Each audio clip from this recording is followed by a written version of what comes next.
மண்ணிற்கும் அறிவுண்டா?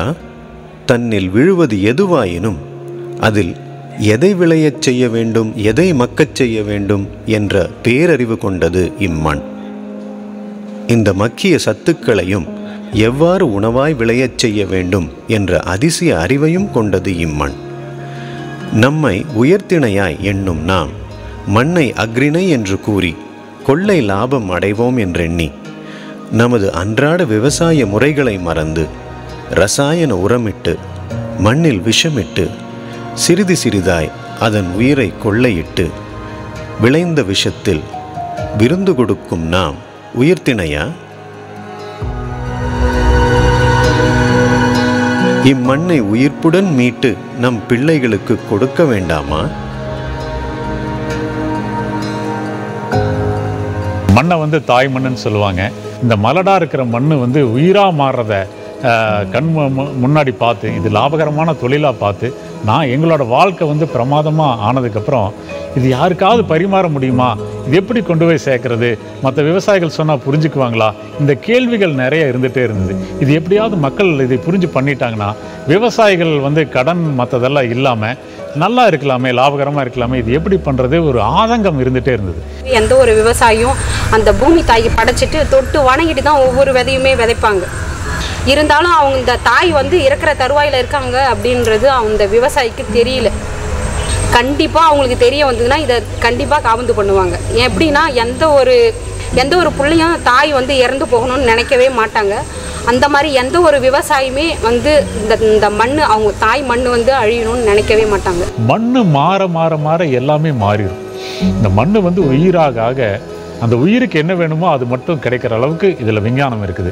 இந்த விஞ்ஞானம் எவ்வளவு சீக்கிரம் இதையெல்லாம் பயன்படுத்திக்க முடியுமோ பயன்படுத்திட்டோம்னா மற்ற பாதிப்புகள்லேருந்து நம்ம எல்லாருமே தப்பிச்சுக்க முடியும். இந்த மாதிரி மண் அழிவு நோக்கி போயிட்டுருக்கு. இன்னும் கொஞ்சம் காலத்தில் இது மணலாக மாறிடும் அப்படின்னு நினைக்கும் போது ரொம்ப உண்மையாலுமே எனக்கு ரொம்ப மனசுக்கு ரொம்ப கஷ்டமாக இருக்குது. எதிர்காலம் இப்போது ஒரு கேள்விக்குறியாக இருக்குது. மண்ணோட வளம் குறைஞ்சிக்கிட்டே போகுது, நீர் வளமும் குறைஞ்சிக்கிட்டே போகுது. இதை நம்ம மேம்படுத்தணுன்ற போது இது யார் கையில் இருக்குன்னா விவசாயிகள் கையில் தான் இருக்கு. காவேரி கூக்குரல் இயக்கம் துவங்கப்பட்ட ஆண்டிலிருந்து 10,80,00,000 மரங்களை விவசாய நிலங்களில் நடவு செய்திருக்கிறது. இவ்வியக்கத்தின் மூலம் 1,96,000 விவசாயிகள் மரம் சார் விவசாயத்திற்கு மாறியுள்ளனர். முதல்ல ஈசா மூலமாக இந்த கண்டுகளை பூரா வாங்கினேன். வெளியில் ஒரு நர்சரியிலோ இதுலேயோ போய் வாங்கும்போது 20 ரூபா 30 ரூபா நர்சரியில் வாங்கும்போது ஈசாவில் போனால் ஒரு 50 ரூபா கொண்டு வேணால் 15-20 கன்று எடுத்துகிட்டு வந்துடலாம். அப்படிங்கும்போது எங்கேயாச்சும் ஒரு இடத்துல வைப்போம். 3 ரூபாய்க்கு ஒரு கண்ணுங்கிறது வெளியில் எங்கேயுமே உங்களுக்கு கிடைக்காது. அந்த அளவுக்கு உங்களுக்கு அது ஒரு நல்ல பெனிஃபிட் நம்ம ஈசாவிலேருந்து வருது. ஆனால் ஈசாவிலேருந்து வந்தாங்க, எப்படி என்னென்ன பண்ணணுங்கிற ஒரு ஐடியாவும் சொல்லி கொடுத்தாங்க. டிம்பர் வுட்ஸ் அவங்களே கொண்டு எங்களுக்கு சப்ளை பண்ணாங்க. 25 மரத்தை நாங்கள் மொத்தமாக அறுவடை செஞ்சு அதில் வருமானத்தை பார்க்கும்போது 6 லட்ச ரூபாய் வந்தது. 2023-24 நடப்பாண்டில் மட்டும் 1,95,00,000 மரங்களை நடவு செய்திருக்கிறது காவேரி கூக்குரல் இயக்கம். தமிழ்நாட்டின் கடலூரில் உள்ள ஈஷா நர்சரியானது உலகிலேயே மிகப்பெரிய பரப்பளவையும் உற்பத்தி திறனையும் கொண்டுள்ளது. இங்கு 54 வகையான மரக்கன்றுகள் உற்பத்தி செய்யப்படுகின்றன. வருடத்திற்கு 85 லட்சம் மரக்கன்றுகள் உற்பத்தி செய்யும் திறனை கொண்டுள்ளது. விவசாயிகள் மர விவசாயத்தில் ஆர்வமாக இருக்கிறாங்க. ஆனால் அதுக்கு சரியான வழிகாட்டுதல் தேவை. இல்லைன்னா கால விரயமாகும், பண நஷ்டமும் ஆகும். விவசாயிகளுக்காக ஈஷாவின் காவேரி கூக்குரல் இயக்கம் முறையான வழிகாட்டுதலுடன் கூடிய எண்ணற்ற சேவைகளை செய்யுது. அதாவது மரம் நடவு செய்கிறதுலேருந்து அறுவடை வரை முழுமையான ஆலோசனை வழங்குகிறது.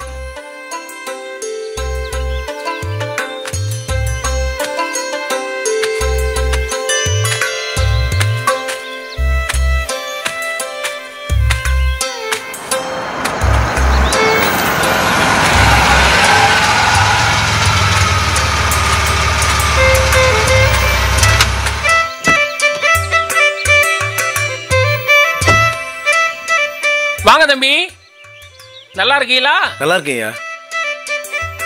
ஆஃபீஸ் 4 நாள் லீவ் கிடைச்சது, அதான் அப்படியே பண்ணையை பார்த்துட்டு போகலான்னு வந்தேன். அப்புறம் ஏன் வேலையெல்லாம் எப்படி போயிட்டுருக்கு? தண்ணி இல்லாதனால வெள்ளாமெல்லாம் ஒன்றும் போடல தம்பி, அப்படியே போட்டு கிடக்கு. ஆனால் மரங்கள் கொடுத்தீங்கல்ல, ஆமாம், அந்த கண்டுகளை மட்டும் அங்கங்கே நட்டு வச்சிருக்கேன் தம்பி. ஐயா வருத்தப்படாதீங்க, உங்களுக்கு ஒரு நல்ல திட்டத்தோடு தான் நான் வந்திருக்கேன்.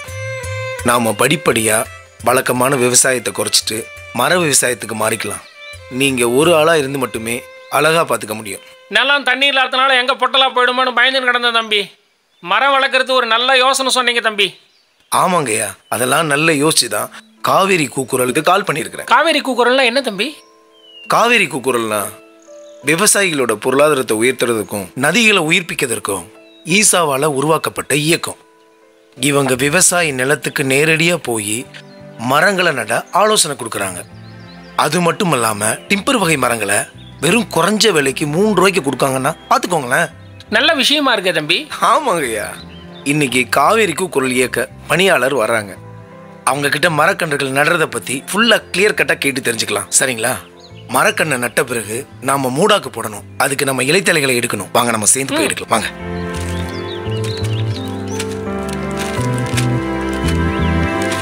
மூடாக்குனா என்ன தம்பி? மூடாக்குனா இலைத்தலைகள் எல்லாம் சேகரிச்சு இதோ அண்ணனே வந்துட்டாரு, அவர்கிட்டயே கேட்டு தெரிஞ்சுக்கலாம்.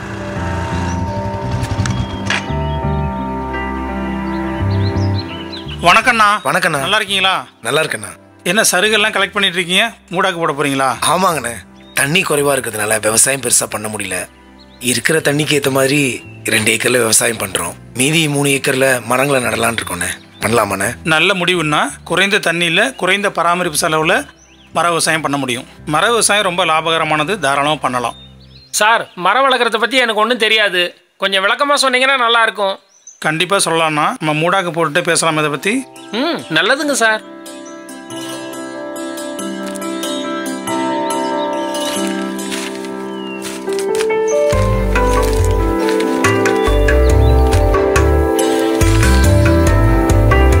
கரெக்டாக போடுறாருண்ணா? நல்லா போடுறாரு. ஆனால் இந்த மூடாக்கு போடுறதுனால என்ன பையன் சொல்கிறேன் கேட்டுக்கிறீங்களா? அப்போ தான் நீங்கள் தெளிவாக செய்ய முடியும். சொல்லுங்கள் சார். இப்போ இந்த மூடாக்கு 1 போட்டாலே போதும், மரம் வளர்த்துடலாம். இப்போ காடுகள்லாம் பார்த்தீங்கன்னா அந்த மரங்களுக்கு யாரும் தண்ணி ஊற்றுறதில்ல. இந்த மூடாக்கு, இந்த இலதரையெல்லாம் கொட்டுது இல்லையா, அந்த மூடாக்கு தான் அந்த மரத்தை வளர்க்குது. இந்த மூடாக்கு போடுறதுனால 4 விதமான பயன் இருக்குது. ஒன்று வந்து இப்போ காற்றடிக்குது இல்லையா, காற்றுனால வெப்பத்தினால தண்ணி ஆவியாகிறது வந்து குறையும். இப்போ அதனால் நீங்கள் தண்ணி 1 வாரத்துக்கு விட கொடுக்குறீங்கன்னா 15 நாளைக்கு விட கொடுத்தா போதும். முதல் பயன். ரெண்டாவது, இந்த மூடாக்கு போடுறதுனால 4 டிகிரி டெம்பரேச்சர் வேருக்கு கம்மியாக கிடைக்கும். அப்போ வேருக்கு டெம்பரேச்சர் கம்மியாக கிடச்சுன்னா வேர் வந்து நல்லா பூமியில் விடும், மரம் சீக்கிரம் வளரும். மூணாவதாக, இந்த நல்ல நுண்சூழல்னால பூமியில் எப்போதுமே சமாதினியில் மண்புழு இருக்கும். அது மேலே வந்து இந்த செடிக்கு உரம் போடும். அப்போ நீங்கள் உரம் போட வேண்டிய அவசியமே கிடையாது. நாலாவதாக, இந்த நீங்கள் மூடாக்கு போடுறீங்க இல்லையா, அது மக்கி உரமாக மாறும். இப்போ இவ்வளோ விஷயம் இருக்குது மூடாக்கில். நீங்கள் வந்து மூடாக்கு மட்டும் போட்டிங்கன்னா தண்ணியே தேவையில்லை, மரம் வந்து அற்புதமாக வளர்க்க முடியும். அது எப்படி போடணும்னா, லேசாக இலையை போடக்கூடாது. ஒரு மரத்தை சுற்றி 2 அடி விட்டத்துக்கு 1 சான் ஆழத்துக்கு மூடாக்கு போடணும். வெறும் இலதலை மட்டும் இல்லை, மக்கக்கூடிய பொருள் உங்கள் பகுதியில் என்ன கிடைக்குதோ அதெல்லாம் போட்டு மூடாக்கு போட்டிங்கனால போதும், மரம் அற்புதமாக வளர்ந்துடும். இதை செஞ்சிடலாமா நம்ம தோட்டம் முழுக்க? நல்லா செய்யலாம் சார். நன்றி ஐயா. இவர் தான் நம்ம தோட்டத்தை ஃபுல்லாக பார்த்துட்டு இருக்காரு. அப்படியே அந்த மர விவசாயத்தை பற்றி முழுமையாக சொல்லிட்டீங்கன்னா அவரே எல்லாம் செஞ்சு முடிச்சிருவார். ஐயா, நாங்கள் 3 ஏக்கரில் மரம் நடுறதா இருக்கிறோம். சரி, எப்படி செய்யலான்றதை நீங்கள் தான் சொல்லணும். ஐயா, 1 ஏக்கரில் கிட்டத்தட்ட 250 மரம் வரையும் நட முடியும். நம்ம மரம் நடுறதுக்கு முந்தி உங்கள் மண்ணோட ஆழம், தண்ணி எப்படி இருக்குது, அது உப்பு தண்ணியாக குடிக்கிற மாதிரி இருக்குதா, மண்ணோட தன்மை என்ன, நம்ம நாட்டில் வந்து பார்த்தீங்கன்னா செம்மண் இருக்குது, கரிசல் மண் இருக்குது, களிமண் இருக்குது. இதில் உங்கள் மண் வகை இப்போ மேலே பார்த்தா கருப்பாக தெரியுது, நீங்கள் வந்து உள்ள செம்மண்ணாக இருக்குன்னு சொல்கிறீங்க. அப்போ மண்ணோட தன்மையும் தண்ணியோட தன்மையும் தெரிஞ்சதுன்னா நம்ம வந்து அடுத்த கட்டமாக என்ன பண்ணலான்னு சொல்லலாம். ஐயா, இந்த மண் நல்ல ஆழமான மண், இன்னும் சொல்லப்போனால் குடிக்கிறதே இந்த தண்ணியை தான் நாங்கள் குடிக்கிறோம். அப்போ நல்லா குடிக்கிற தண்ணின்னா நல்ல மண் ஆழமாக இருக்குன்னா நீங்கள் நினைக்கிற மாதிரி என்ன மரத்தை நட முடியும். இப்போ வந்து பார்த்தீங்கன்னா ஒரு 5 வருஷத்தில் அறுவடை பண்ணுற மாதிரி மரம் இருக்குது, ஒரு 7 வருஷத்தில் அறுவடை பண்ண மரம் இருக்குது, 15 வருஷம் 20 வருஷம். அப்படி உங்களுடைய சூழ்நிலைக்கு தகுந்த மாதிரி, உங்களுடைய தேவைக்கு தகுந்த மாதிரி நீங்கள் வந்து மரத்தை தேர்ந்தெடுக்க முடியும். அதாவது குறுகிய கால மரம், மத்திய கால மரம், நீண்ட கால மரங்கள்னு நீங்கள் எதை வேணாலும் தேர்ந்தெடுக்க முடியும். எனக்கு உடனே பணம் தேவையில்லை, ஒரு 25 வருஷம் கழிச்சு தான் பண்ண முடியும்னா ஒரு நீண்ட கால மரங்களை மட்டுமே நம்ம கலந்து நட்டுக்கலாம். முக்கியமாக ஒரே வகையான மரங்கள் நடாமல் கலந்து நடணும், அதுதான் ரொம்ப முக்கியம். ஆனால் நீங்கள் என்னென்ன சேவைகள், என்னென்ன ஆலோசனைகள் கொடுக்குறீங்கன்னு சொன்னீங்கன்னா ஏதாவது சந்தேகம்னா ஐயா உங்ககிட்ட கேட்டு தெரிஞ்சுக்குவாங்க. காவேரி கூக்குரல் இயக்கம் முக்கியமாக வந்து பார்த்தீங்கன்னா மரம் சார்ந்த விவசாயத்துக்கு முழுமையான தீர்வாக இருக்குது. மரம் நடுறதுலேருந்து அறுவடை வரையும் உங்களோட கூட இருப்போம் நாங்கள். இப்போ வந்து உங்கள் நிலத்தை வந்து எங்களுடைய பணியாளர்கள் நேரடியாக, நான் மட்டும் இல்லை, தமிழகம் முழுக்க 37 மாவட்டத்தில் எங்கள் பணியாளர் இருக்கிறாங்க. யார் மரம் நடுன்னு சொன்னாலும் நேரடியாக அவங்க நிலத்துக்கே வந்து மண், மண்ணோட ஆழம். எதுக்காக திரும்ப மண்ணோட ஆழம்னு சொல்கிறேன்னா, நடைமுறை விவசாயத்தில் ஒரு அடி இருந்தாலே போதும். நம்ம வந்து விவசாயம் பண்ண முடியும். மண்ணுங்கிறது, இந்த மரங்கிறது ஒரு 5 மீட்டர் ஆழமாக வேறு போகக்கூடியது. அப்போ மண்ணோட ஆழத்தை கண்டுபிடிச்சா தான் என்ன மரத்தை நம்ம வைக்கலாம்னு முடிவு பண்ணலாம். அதனால் வந்து மண்ணோட ஆழத்தை கண்டுபிடிக்க ரொம்ப ரொம்ப முக்கியம். அது நீங்கள் வந்து ஜேசிபி வச்சு தோண்டி பார்க்கலாம், இல்லை உங்கள் கிணத்தை பார்த்தீங்கன்னா கிணத்துல சைடில் மண்ணோட ஆழம் எப்படி இருக்குன்னு தெரியும். இதை வச்சு நம்ம எளிமையாக கண்டுபிடிச்சிடும். அப்போ மண்ணோட ஆழம், தண்ணியோட உப்புத்தன்மை குடிச்சு பார்த்தீங்கன்னா சப்ப தண்ணியாக இருக்கா நல்ல தண்ணியாக இருக்கா. உப்பு தண்ணியில் சில மரங்கள்லாம் வராது. நீங்கள் வந்து சில மரம் வைக்கணும்னு நினைப்பீங்க, தேக்கு மரமே இருக்குது, ரொம்ப உப்பு தண்ணியாக இருந்தால் வளராது. ஒரு வேங்க மரம் அந்த மாதிரி உப்பு இருந்தால் வளராது. ஆனால் சந்தன மரம் உப்புலேயே வளரும். அப்போ இதெல்லாம் வந்து உங்கள் தண்ணியோட உப்புத்தன்மையை டெஸ்ட் பண்ணால் சொல்ல முடியும். அப்போ வந்து நாங்கள் நேரடியாக வந்து மண்ணோட ஆழம், மண்ணோட தன்மை, இப்போ களிமண்ணா, கரிசல் மண்ணா, செம்மண்ணா, செம்மண் சரளையா இப்படி இருக்குது. அது மட்டும் இல்லை, தமிழ்நாட்டில் 7 அக்ரோ கிளைமேட்டிக் ஜோன் இருக்குது. ஒவ்வொரு ஜோனுக்கும் ஏற்ற மரங்கள்லாம் இருக்குது. அதெல்லாம் நாங்கள் தெளிவாக ஆலோசனை பண்ணி உங்களுக்கு வந்து தெளிவான மரங்களை வந்து நம்ம கைட் பண்ணுவோம். அது மட்டும் இல்லை, மரத்தை தேர்ந்தெடுக்கிறது மட்டும் இல்லை, குழி எப்படி எடுக்கணும். இப்போ வந்து டெல்டா பகுதி உங்களுக்கு தெரியும், மழை அதிகமாக பெய்யும், மழை காலத்தில் தண்ணி நிற்கும், அங்கே எப்படி மரம் நடணும். இப்போ வந்து மேட்டுப்பாங்கான பகுதி, கரூர் பெரிய ஒரு உயரமான பகுதி இருக்குது, அங்கே எப்படி மரம் நடணும், அங்கே எப்படி குழி எடுக்கணும். ஒவ்வொரு பகுதிகளில் குழி எடுக்கிறது எப்படி, மரம் எப்படி நடுறது, அப்புறம் களை எப்படி கட்டுப்படுத்துறது. இப்போ வந்து மரம் நட்டுட்டோம், நம்ம விவசாயம் பண்ண முடியலன்னா மரத்துக்கு வரோம், அதில் தினம் களை எடுத்துகிட்டு இருக்க முடியாது. இப்போ முதல் 3 வருஷத்துக்கு களையை எப்படி கட்டுப்படுத்துறது, அதுக்கெல்லாம் சிம்பிளான வழி இருக்குது. இப்போ வந்து பார்த்தீங்கன்னா கொள்ளு உங்களுக்கு தெரியும், காஷ்கிராம், அதை தெளிச்சிட்டிங்கன்னா களையே வர்றது எல்லா களையும் கொண்டுடும். இப்போ வெறும் கொள்ளை தெளிச்சிட்டு மரம் நட்டிங்கனால 3 வருஷத்துக்கு எந்த மெயின்டெனன்ஸ் கிடையாது. இதெல்லாம் நம்ம ஆலோசனை கொடுப்போம். சுற்றுச்சூழல் மேம்பட எந்த மரம் நட்டாலும், ஆனால் சுற்றுச்சூழலுக்காக மட்டும் மரம் நடல, காசு கிடைக்கணும் அதுக்காக மரம் நடுறோம். அப்போ அந்த மரத்தை நேராக எப்படி அழகாக வளர்க்குறது அப்படிங்கிறத நம்ம வந்து எப்படி கவாத்து பண்ணணும், தொடர்ந்தும் கவாத்து பண்ணோட வருஷத்துக்கு எந்த நாளில் கவாத்து பண்ணணும், இதெல்லாம் நம்ம சொல்லிக் கொடுப்போம். கவாத்து பண்ணுறது சொல்லுவோம்.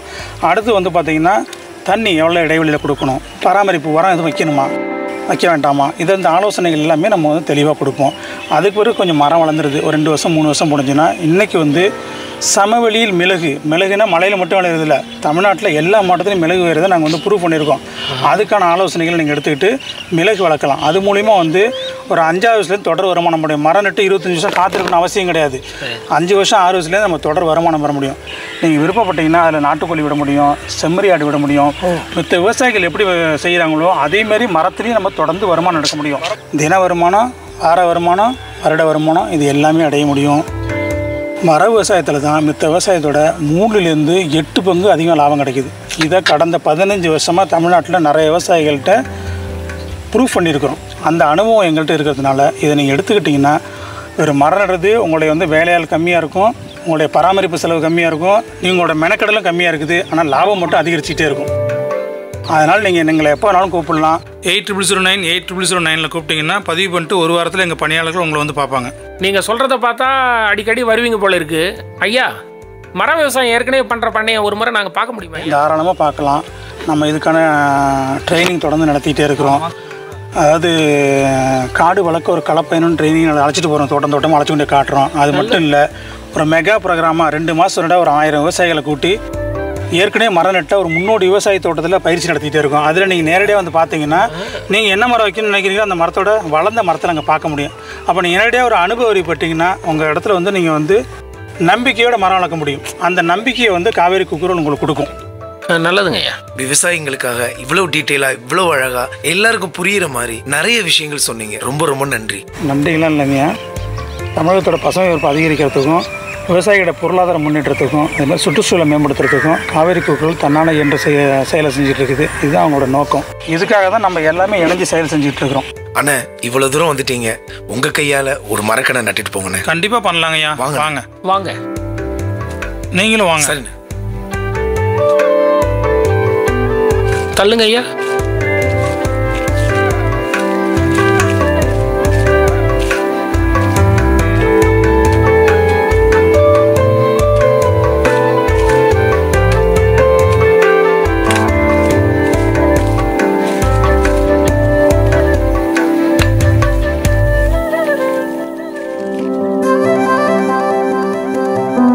பார்த்துட்டீங்களா? தண்ணி விடுங்கண்ணா.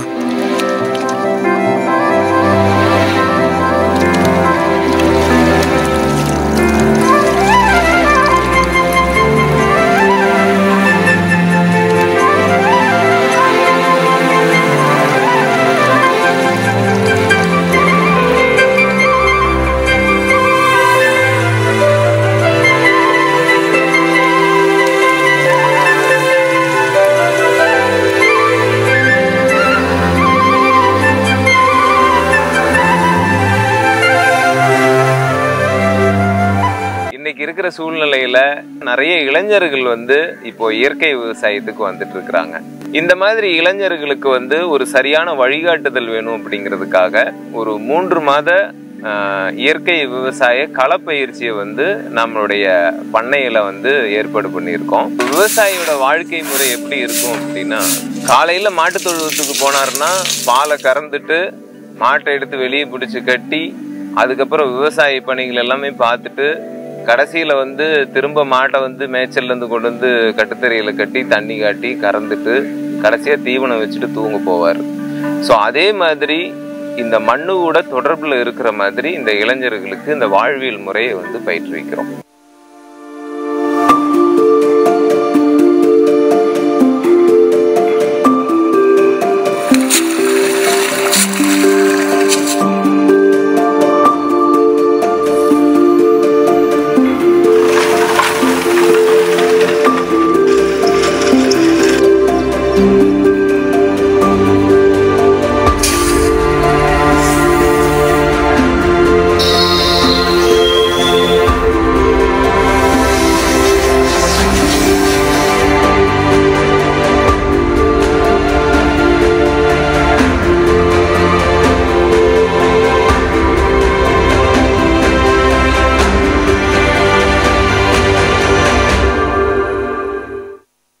வந்து சேர்ந்தவனே விவசாயத்தை பற்றி ஒன்றும் தெரியாது அப்படிங்கிறத அவங்க கன்சிடர் பண்ணாமல் விவசாயத்தை சொல்லிக் கொடுக்க ஆரம்பிச்சிட்டாங்க. சொல்லித்தரவங்க வந்து ஆல்ரெடி விவசாயத்தில் அனுபவசாலிகள் அப்படிங்கிற மாதிரி அவங்க காமிச்சிக்காம முழுவதும் வந்து நம்மளே வந்து விவசாயத்தை எடுத்து செய்ய சொல்லிட்டாங்க.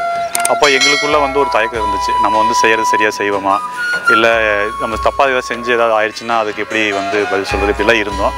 ஆனால் வந்து இந்த களத்தையே அவங்க உருவாக்கி வச்சுருக்கிறது வந்து ஒரு ஒன்றுமே தெரியாத ஒரு நபர் வந்து இங்கே எல்லா தவறுகளையும் செஞ்சு அதை அவங்க வந்து சரி செஞ்சு கற்றுக்கணும் அப்படிங்கிறதுக்காக தான் இந்த களத்தையை உருவாக்கி வச்சுருக்காங்கிறது எங்களுக்கு புரிஞ்சுது.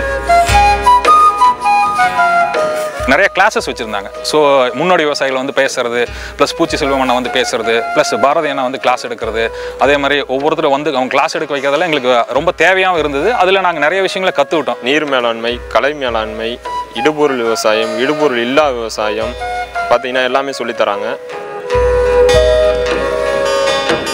நல்ல கல்வியாக கிடச்சிச்சு. இயற்கையில் எப்படி விவசாயம் செய்யணும், அதுக்கு அடிப்படை என்ன விஷயம், அது எல்லாத்தையும் நான் கற்றுக்கிட்டேங்க. 3 மாதம் வந்து எப்படி கொண்டு போகிறாங்க அப்படிங்கிறது வந்து எனக்கு ரொம்ப தெளிவாக புரிஞ்சுது. பயிர்களுடைய விதைப்பிலிருந்து அதை அறுவடை பண்ணுற வரைக்கான எல்லா செயல்பாட்டுகளில் நாங்கள் வந்து கற்றுக்கிட்டோம். இதில் பார்த்திங்கன்னா ஆரம்பத்தில் வந்து நிலத்தை வந்து எப்படி நம்ம இது பண்ணணும், சரி செய்யணும், அதுக்கு வந்து கரை பிடிக்கிறது, பார் அமைக்கிறது, வாய்க்கால் அமைச்சு கொடுக்குறது, இந்த வரப்போரங்களில் வந்து மரம் நடுறது, இது எல்லாமே வந்து நாங்கள் செஞ்சு அதுக்கான அடிப்படை நுணுக்கங்களையும் வந்து அந்த டெய்லியும் நாங்கள் செய்யக்கூடிய களப்பணிகளே எழுதக்கூடிய கேள்விகளே நாங்கள் கற்றுக்கிற மாதிரி இருந்துச்சு. இடுபொருள்கள் தயாரிக்கிறது, ஜீவாமிர்தம் எப்படி தயாரிக்கிறது, 3G கரைசல், அப்புறம் வேப்பங்குட்டை கரைசல், அப்புறம் எப்படி எந்தெந்த பயிருக்கு எந்தெந்த நாளில் வந்து அந்த இன்புட்டை கொடுக்குறதுன்னு சொல்லியிருந்தாங்கன்னா, மாடை எப்படி கட்டுறது, அவங்க கூட எப்படி கிட்ட போகிறது கூட பயந்துட்டு இருந்தேன்.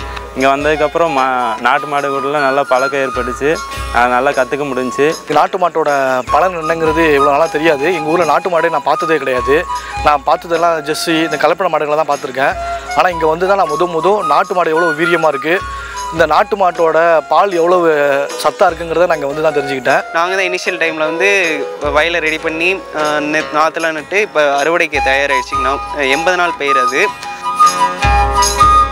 எங்களை ஃபீல்டு விசிட்ஸ்னு சொல்லி ஒன்று கூட்டு போனாங்க. அதாவது என்னென்னா, ஏற்கனவே இந்த மாதிரி ஆர்கானிக் விவசாயம் பண்ணுறவங்கள போய் ஃபீல்டில் டைரெக்ட் அவங்க தோட்டத்தில் போய் என்ன பண்ணியிருக்காங்க டைரெக்டாக போய் பார்க்குறது, அதெல்லாம் கூட்டு போயிருந்தாங்க. அப்போ நாங்கள் ஒரு 10 பேர் வேணும் கூட கருப்பனை எல்லாரும் அவங்களும் சேர்ந்து வந்திருந்தாங்க. ஒரு 2 நாள் அது பிளான் பண்ணியிருந்தோம். அப்படிங்கிறப்ப அது எங்களுக்கு ரொம்ப அனுபவமாக இருந்துச்சு. அதாவது ஏற்கனவே அவங்க என்ன ஃபீல் பண்ணுறாங்க, இயற்கை விவசாயம் எப்படி பண்ணிட்டு இருக்கிறாங்க, அதில் என்னென்ன கஷ்டங்கள் அவங்களுக்கு இருக்குது, என்னென்ன நன்மைகள் அவங்க இருக்குன்னு அவங்களோட நாங்கள் போய் பகிர்ந்துட்டு ரொம்ப சந்தோஷமாக இருந்தது. ப்ளஸ் அடுத்து நாங்கள் என்ன பண்ணணுங்கிறத அவங்களே எங்களுக்கு சொல்லி கொடுத்துட்டாங்க. முன்னோடி விவசாயிகளை வச்சு இப்படிலாம் பண்ணலாம், இதெல்லாம் பண்ணால் உங்களுக்கு லாபகரமாக இருக்கும், சந்தைப்படுத்துறதுக்கு இந்த மாதிரி தொழில்நுட்பம்லாம் உங்களுக்கு வேணும் அப்படின்னு சொல்லியிருந்தாங்கன்னா, இந்த பயிற்சியில் வந்து நான் என்னை ரொம்பவே மேம்படுத்திக்கிட்டேன்னா, நாம் என்ன நினச்சி வந்தோமோ அதை விட இங்கே பெரிய அளவில் ரொம்ப நான் அங்கே நிறையா கற்றுருக்கேன். 3 மாத விவசாய பயிற்சிங்கிறது எனக்கு ஒரு பெரிய உதவியாக இருந்துச்சுங்க. முதல் மாதத்தில் எங்களுக்கு இருந்த ஒரு தயக்கமோ இல்லை ஒரு கஷ்டமோ 3ஆவது மாதத்தில் எங்களுக்கு அது இல்லை. இப்போ நான் முடிச்சு நான் வெளியே போனாலும் தனியாகவே என்னால் வந்து என்னுடைய ஃபார்மை எடுத்து நான் பண்ண முடியும். மண் காப்பும் இயக்கம் மூலயமா எங்களை மாதிரி இளைஞர்களுக்காக இந்த 3 மாத களப்பயிற்சியை ஏற்படுத்தி கொடுத்த ஈசாவுக்கு நன்றி.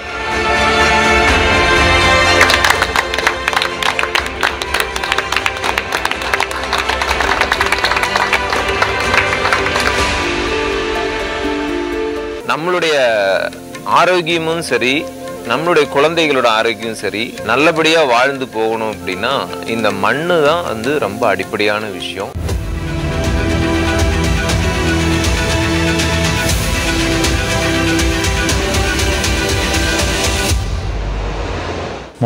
கிலோமீட்டர் உலகம் முழுக்க இவ்வளவு ஒரு கஷ்டப்பட்டு இந்த 65 வயசில் மக்களுக்கு போய் சேர்க்கணும்னு நினைப்பாங்க. நான் கனவுல கூட நினைக்கல.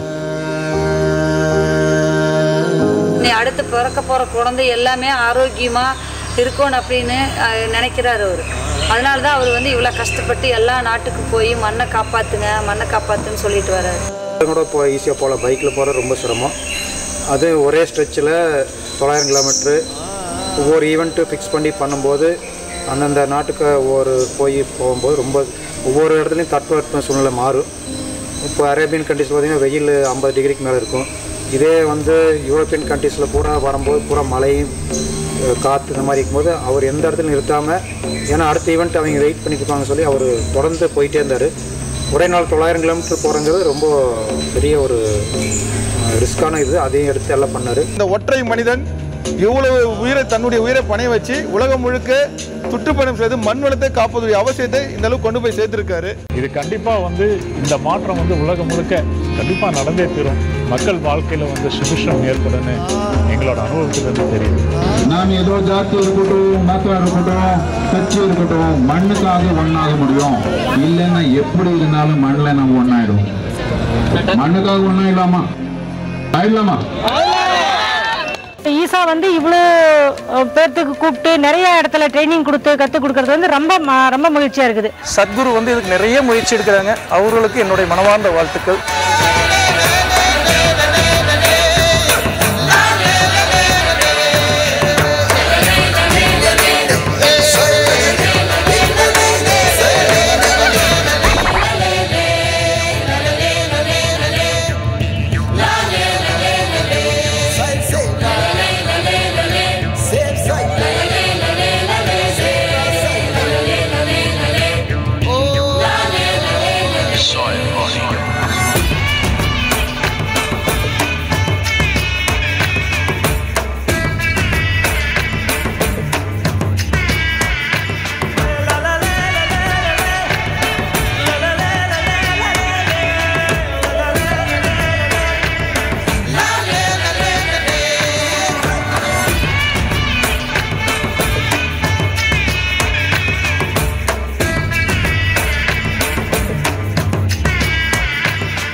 The magic of soil is it turns death into life.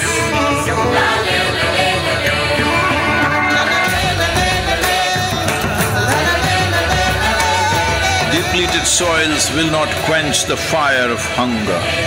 Unquenched hunger can burn the very world. This is a generational responsibility. Save soil. Let's make it happen.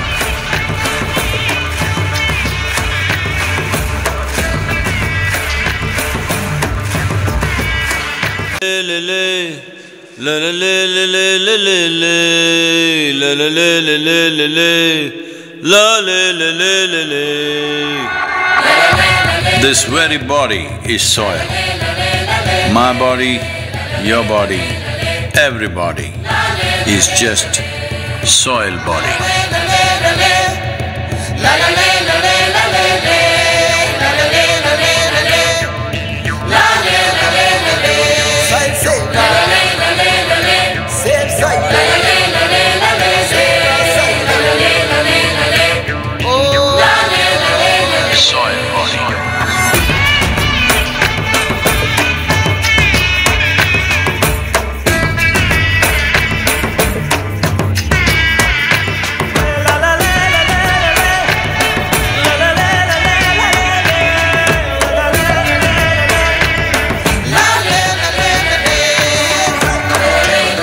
magic of soil is it turns death into life.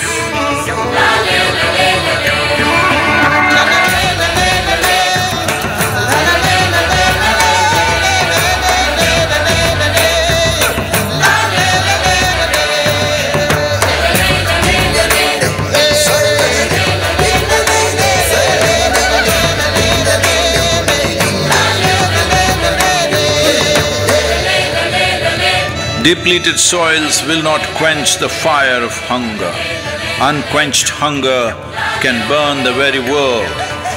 This is a generational responsibility. Save soil. Let's make it happen.